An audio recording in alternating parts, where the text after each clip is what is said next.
मेरा नाम लुकस है। वैसे मैं आपको बता नहीं सकता कि मैं कहाँ का रहने वाला हूँ, बट मैं आपको इतना बोल सकता हूँ कि मैं यूरोप से हूँ। यह घटना मेरे साथ तब घटी थी जब मैं 13 साल का था। ये बात है 1960 की। कुछ काम की वजह से मेरे मम्मी और पापा को शहर जाना पड़ा। इसीलिए उन्होंने मुझे मेरे दादाजी के गांव में छोड़ दिया। मेरे दादाजी का गांव हमारे गांव से 5 या 6 किलोमीटर दूर था। मगर उनके गांव की एक अजीब सी बात थी। उनका गांव बहुत ही शांत था, जैसे वहाँ के लोग एक दूसरे से ज़्यादा बात ना करते हो, या तो फिर कुछ ऐसा डर हो जो उनके मन में गड़ गया हो, जिसकी वजह से वो खुल के बात नहीं कर पाते। खैर, मेरे मम्मी पापा 15 दिन के लिए मुझे वहाँ पे छोड़ के चले गए। पहले के 3 4 दिन तो मुझे अच्छा लगा। वो गांव ऐसा था कि चारों ओर जंगल के बीच में था, यानी आप कहीं पे भी जाओ आपको जंगल ही मिलेगा। और रात के वक्त ये जंगल बहुत ही खतरनाक हो जाता था। अजीब अजीब सी आवाज़ें आती थी। अब पता नहीं क्यों मुझे भी मेरे बिहेवियर में एकदम चेंज होने लगा, जैसे कि मुझे जंगलों से प्यार हो गया हो। सारा दिन आसपास में जंगलों में घूमता। मेरा दादाजी मुझे बहुत बार बोलते कि बेटा जंगल में मत घूमो, वहाँ पे ऐसी चीज़ें हैं जिसका मैं आपको एक्सप्लेनेशन भी नहीं दे सकता। पर मैं क्या करता, मुझे जंगल बहुत पसंद थे। ऐसे ही 2 3 दिन और गुजर गए। एक रात की बात है, रात के तकरीबन 2 बजे थे। मुझे जंगलों से भेड़ियों के चिल्लाने की आवाज़ आ रही थी। और उस दिन पूर्णिमा की भी रात थी। अब पता नहीं मुझे क्या सूझा, मैं अपने दादाजी की राइफल लेके जंगल की ओर निकल गया। जंगल में थोड़ा अंदर जाते ही मुझे कैबिन दिखा। मैंने सोचा कि कैबिन में छुप जाता हूँ, और मुझे अगर भेड़िया वगैरह दिखेंगे तो मैं उनको देखूंगा और दूसरे दिन गांव में सबको बताऊंगा। अब पता नहीं ये शौक़ मेरा कैसा था। मैं उस कैबिन में छुप गया। वो कैबिन थोड़ा टूटा हुआ था। मैं आपको बता दूं कि जंगलों में, यूरोप में या फिर अमेरिका में ऐसे भी छोटे घर के ऐसा कैबिन लोग बना के रखते हैं, ताकि जब भी वो फिशिंग पे जाए या फिर छुट्टियां मनाने जाए तो उस कैबिन में थोड़ा टाइम स्पेंड कर सके। खैर, मैंने उस कैबिन के दरवाजे को जैसे तैसे करके बंद कर दिया और खिड़की से बाहर झांकने लगा। चांद की रोशनी के होने के कारण मुझे बाहर एकदम साफ साफ दिख रहा था। तकरीबन ऐसे ही 1 घंटा मैंने वेट किया। फिर थोड़ी देर के बाद जो चीज़ मैंने देखी, शायद मैंने ज़िंदगी में ऐसी कभी चीज़ देखी नहीं थी। मैं उस चीज़ को देख के बहुत डर गया था। मैंने देखा कि खिड़की के थोड़े दूर एक भेड़िए के जैसा आकर खड़ा है। जैसे ही वो पास आते जा रहा था, मेरी धड़कनें बढ़ती जा रही थी। मैंने देखा कि वो भेड़िया नॉर्मल नहीं था, जैसे किसी भेड़िए का मुंह इंसान के शरीर पर लगा दिया गया हो, और इंसान भी मोटा तगड़ा, मगर उसके पैर बहुत पतले थे। मैं समझ गया था कि मैंने क्या देखा है। वो एक वेयरवुल्फ था। उसकी आंखें बहुत ही चमक रही थी, और मैं समझ चुका था कि यह कुछ भी करके मुझे मारने की कोशिश करेगा। मैंने खिड़की भी बंद कर दी और खिड़की के बीच में एक बड़ा सा पत्थर जैसा रख दिया। अगर वो खिड़की तोड़ने की भी कोशिश करे तो खिड़की ना तोड़ पाए। मगर शायद किस्मत को कुछ और ही मंजूर था। वो धीरे धीरे मेरी तरफ अपने कदम बढ़ा रहा था। उसका शरीर पूरा बालों से ढका हुआ था, और उसकी पूंछ वो एकदम परफेक्ट थी, जैसे कि मैंने स्टोरीज में सुनी थी। वो धीरे धीरे दरवाजे की तरफ बढ़ा। पहले तो वो दरवाज़ा खटखटा रहा था। मेरी दिल की धड़कनें और तेज़ हो गई। अब मुझे बहुत डर लगने लगा। मैं समझ चुका था कि आज मेरी मौत पक्की है, पर फिर भी मैं अपने आप को एक मौका देना चाहता था। वो ज़ोर ज़ोर से दरवाज़ा खटखटाने लगा, मगर शायद दरवाज़ा थोड़ा मजबूत था, इसलिए वो छत के ऊपर चढ़ा और ज़ोर ज़ोर से कूदने लगा। वो छत इतनी कमज़ोर थी कि 2 3 बार कूदते ही वो छत एकदम से नीचे गिर पड़ी। पूरा मलबा नीचे गिर गया और उस मलबे के साथ साथ वो वेयरवुल्फ भी। जैसे ही वो नीचे गिरा, उसकी नज़र मेरे पे पड़ी। मैं कोने में छुपा हुआ था। वो मेरी तरफ बढ़ा और उसके पंजों से उसने मेरे गालों को चीर दिया। अब मेरा जबड़ा टूट चुका था और वहाँ से खून रिस रहा था। मैं समझ चुका था कि अगर मैं कोशिश नहीं करूँगा तो आज मेरी मौत पक्की है। मैंने जैसे तैसे करके अपने को संभाला और एक शॉट उसके सर पे दे मारा। गोली एकदम उसके सर पे लगी थी। वो दर्द से कर्रा रहा था। इसी मौके का फ़ायदा उठाते हुए मैंने दरवाज़ा खोला और दरवाज़ा खोल के ज़ोर से भागने लगा। वो मेरा पीछा कर रहा था, मगर शायद दर्द के कारण उसकी स्पीड कम हो गई थी। मैं जैसे तैसे करके गांव के अंदर एंटर हुआ। मैंने देखा कि मेरे दादाजी और 3-4 लोग जंगल के ही तरफ आ रहे थे। शायद उनको पता चल गया था कि मैं घर से भाग चुका हूँ और जंगलों में ही गया होगा। वो लोग मुझे देख के शॉक हो गए, क्योंकि मेरे जबड़ों से खून निकल रहा था। फिर भी मैं जैसे तैसे करके भागने की कोशिश कर रहा था। एक डिस्टेंस पे आके मैं बेहोश हो गया।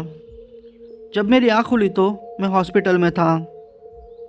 मैंने ये सारी चीज़ें वो लोगों को एक्सप्लेन की। फिर मेरे दादाजी ने कहा कि जिस वेयरवुल्फ को तुमने देखा है वो कभी गांव का एक इंसान था। पता नहीं उसको क्या हुआ, उसने जंगलों में ही टाइम स्पेंड करना चालू कर दिया था और एक दिन वो वेयरवुल्फ बन गया। मेरा नाम जॉन है। मेरी उम्र 92 साल है। ये घटना मेरे साथ तब घटी थी जब मैं 25 साल का था। तो मैं मेरे दोस्तों के साथ कैंपिंग पे आया था। फिर हम लोगों का प्लान ये बना कि पास ही के ही गांव रहने जाते हैं, क्योंकि हमारा दोस्त जो कि स्कूल टाइम पे हमारे साथ पढ़ता था वो वही गांव में रहता था। हम लोगों ने सोचा कि उसको सरप्राइज़ भी दे देंगे और उससे मिलना भी हो जाएगा। पर हम लोगों को क्या पता था कि हमारी किस्मत वहाँ पे जाके बदलने वाली है। हमने 2 दिन कैंपिंग में गुजारे और तीसरे दिन उस दोस्त के गांव के वहाँ निकल गए। वैसे मैं आपको बता दूँ, उसका नाम रिचार्ड है। हम लोग उसके घर पहुँचे और उसने हमारा अच्छे से वेलकम किया। वैसे हम लोग 4 थे और रिचर्ड। अब टोटल 5 लोग मिलके हम लोगों ने एंजॉय करना शुरू कर दिया। हम लोगों को बहुत मज़ा आ रहा था। फिर हमने वो प्लान बनाया, शायद हमें कभी नहीं बनाना चाहिए था। हम लोगों ने सोचा कि हम लोग जंगल में जाते हैं और कैंपिंग वगैरह करते हैं, क्योंकि उसके गांव का जंगल बहुत ही अच्छा था। मगर पता नहीं क्यों रिचर्ड का बिहेवियर उस टाइम से बदल गया। उसने बोला कि यार देखो, कैंपिंग जाना है तो हम लोग दूसरे शहर के या फिर दूसरे गांव के जंगल में जाते हैं। इस गांव के जंगल में एक बार एंटर हुए तो वापस आना मुश्किल है, क्योंकि बहुत सारे लोग कहते हैं कि इस जंगल में वेयरवुल्फ है, यानी मानव भेड़िया। हम लोगों ने उसका मजाक उड़ाया। मैं तो ज़ोर ज़ोर से हंसने लगा कि यार पागल है क्या, वेयरवुल्फ नाम की कोई भी चीज़ नहीं होती। मगर वो ठंडे लहजे में बोला, तुमको नहीं पता, ये चीज़ इतनी ख़तरनाक है कि उसके सामने 3-4 लोग भी हो तो भी नहीं टिक पाएंगे। मेरे बाकी सब दोस्त तो कन्विंस हो गए कि रिचर्ड का गांव है तो रिचर्ड को ज़्यादा ही पता होगा। पर पता नहीं मुझे क्या हो गया था, मैंने तो बस एक ही रट लगा ली, अगर कैंपिंग करूँगा तो इसी गांव में करूँगा, वो भी तेरे साथ ही करूँगा। अब ये लोगों को मेरी ज़िद के सामने झुकना ही पड़ा। हम लोगों ने 4-5 राइफ़लें ले ली और राइफ़लों के साथ साथ वैसे भी हमारे पास खाने पीने का सामान था। हम लोग फिर मस्त निकल पड़े। जंगल के अंदर हम लोग 3 किलोमीटर तक अंदर गए। रिचर्ड तो बोल रहा था कि दोस्त यहाँ से आगे हमें नहीं जाना, ये लिमिट है, अगर हम ये लिमिट पार करेंगे तो प्रॉब्लम में पड़ सकते हैं। मगर पता नहीं मेरे ऊपर कौन सा भूत छाया हुआ था। मैंने तो बस उसको यही बोला कि हम लोग जंगल के 5 किलोमीटर अंदर जाएंगे और वहाँ पे कैंपिंग लगा के नदी के पास अच्छे से फ़िशिंग वगैरह करके एंजॉय करेंगे। मुझे रिचर्ड के चेहरे पे वो डर साफ साफ दिख रहा था। मैंने भी सोचा कि अगर शायद वहाँ कुछ भी होगा तो हमारे पास राइफ़ल भी है और हम सब तगड़े लोग थे, तो अगर कोई भी प्रॉब्लम होती तो हम लोग सॉल्व कर लेंगे। खैर, हम लोग जंगल में गए और वहाँ पे 2-3 घंटे स्पेंड किए। हम लोगों को सब कुछ नॉर्मल लग रहा था, जैसे जंगल होता है ना, नॉर्मल वाला। पास ही में ही नदी थी। जंगल में जंगली जानवरों की आवाज़, कीड़े मकोड़ों की आवाज़, सब कुछ अच्छा लग रहा था। जैसे ही रात के 3:30 बजे सारी चीज़ें मानो एकदम से शांत हो गई। किसी भी चीज़ का आवाज़ नहीं आ रहा था, जैसे कि किसी ने एकदम से उस जंगल से सारी चीज़ें उठा ली हो, मानो कि उस जगह पे कोई जानवर था ही नहीं। हम लोगों को थोड़ा अजीब तो लगा। रिचर्ड फिर ज़ोर से बोला, हम लोगों को यहाँ से चले जाना चाहिए, यहाँ पक्का वेयरवुल्फ आएगा। मैंने बोला, तू चिंता मत कर यार, एक काम करते हैं, हम लोग पहले अपने टेंट में घुसते हैं, फिर 2-3 घंटे बातें करके सुबह सुबह निकल जाएंगे। ये मेरी सबसे बड़ी गलती थी। अगर उसी टाइम पे हम लोग निकल गए होते तो आज मेरा दोस्त रिचर्ड ज़िंदा होता। हम लोग टेंट में घुस गए और बातें करने लगे। तकरीबन आधे घंटे के बाद हम लोगों को टेंट के बाहर से कुछ आवाज़ें आ रही थी। मैंने देखा कि कैंपिंग की आग और हमारे टेंट के बीच एक बड़ा सा कोई जानवर खड़ा हुआ है। उसका साया हम लोगों को टेंट में फील हो रहा था और उसकी गरम गरम सांसें हम लोगों को टेंट के अंदर भी फील हो रही थी। रिचर्ड धीरे से बोला, यह पक्का वेयरवुल्फ है।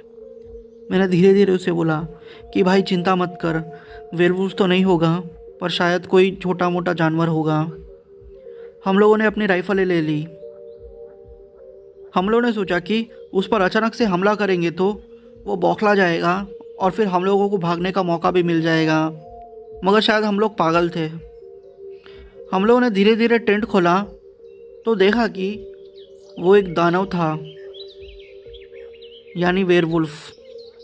आज मुझे भरोसा हो गया था कि ऐसी भी चीज़ें एग्जिस्ट करती है।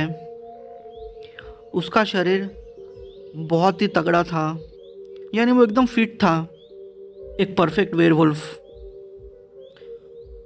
वो हमारी तरफ देखा और ज़ोर से चिल्लाया। उसके चिल्लाने की आवाज़ सुन के हम लोग डर गए। हम लोग जंगल में ही यहाँ वहाँ भाग रहे थे। हम लोग इतना डर गए थे कि हम लोग लोकेशन ही भूल गए थे कि हम लोगों ने गाड़ी कहाँ पे पार्क की है। हम लोग अलग अलग डायरेक्शन में भाग रहे थे। मैं और रिचर्ड एक ही डायरेक्शन में भाग रहे थे, बाकी 3 दोस्त अलग डायरेक्शन में। वो वेयरवुल्फ हमारे पीछे पड़ गया। मैं समझ गया था कि आज मैं तो मर जाऊंगा, मगर शायद किस्मत को कुछ और ही मंजूर था। उस भेड़िए ने मेरे दोस्त रिचर्ड का हाथ पकड़ा और उसे वहीं पे गिरा दिया। इससे पहले कि मैं अपनी राइफ़ल निकाल के उसके सीने में दाग देता, उसने मेरे दोस्त की छाती फाड़ दी। मेरा दोस्त रिचर्ड वहीं पे ही मर गया, मगर मरने से पहले भी उसने मुझे बोला कि यार तू भाग जा यहाँ से, तुझे मेरी कसम। मैं क्या करता। मैंने राइफ़ल ली और उस दानव के सीने पे दाग दी। 2 गोलियां उसके सीने पे पड़ते ही वो दर्द से कर्राने लगा। मैं फिर अपने दोस्त रिचर्ड के पास गया और उसको चेक करने लगा। बेचारा मेरा दोस्त रिचर्ड, वो वहीं पे मर गया था। ये सब मेरी ही गलती थी। मैंने नहीं सोचा था कि इतना सब कुछ हो जाएगा। खैर, अब मेरे पास दूसरा कोई मौका भी नहीं था। वो दानव दर्द से कर्रा रहा था और यही मौका था कि मैं वहाँ से भाग जाऊँ। मैं जैसे तैसे करके भागा और अपनी गाड़ी तक पहुँच गया। गाड़ी चालू करके मैं थोड़ा आगे ही जाने वाला था कि मुझे मेरे 3 दोस्त अपने साइड भागते हुए दिखाई दिए। वो लोग जैसे तैसे करके मेरी गाड़ी चढ़े और हम सारे लोग गांव में चले गए। वहाँ पहुँचने के बाद मैंने रिचर्ड के मम्मी पापा से बात की। वो लोग रोने लगे। वो लोग मुझे ब्लेम करने लगे कि ये सब मेरी वजह से ही हुआ है। उस दिन की बात है और आज की। इतने साल मैं ये रिग्रेट से जी रहा हूँ कि मेरी वजह से मेरे दोस्त की जान चली गई। ये पछतावा मुझे, मैं मरूंगा तब तक मुझे याद रहेगा। मैं इस चीज़ से शायद बाहर नहीं निकल पाऊंगा। मैं अब मेरी मौत का इंतज़ार कर रहा हूँ।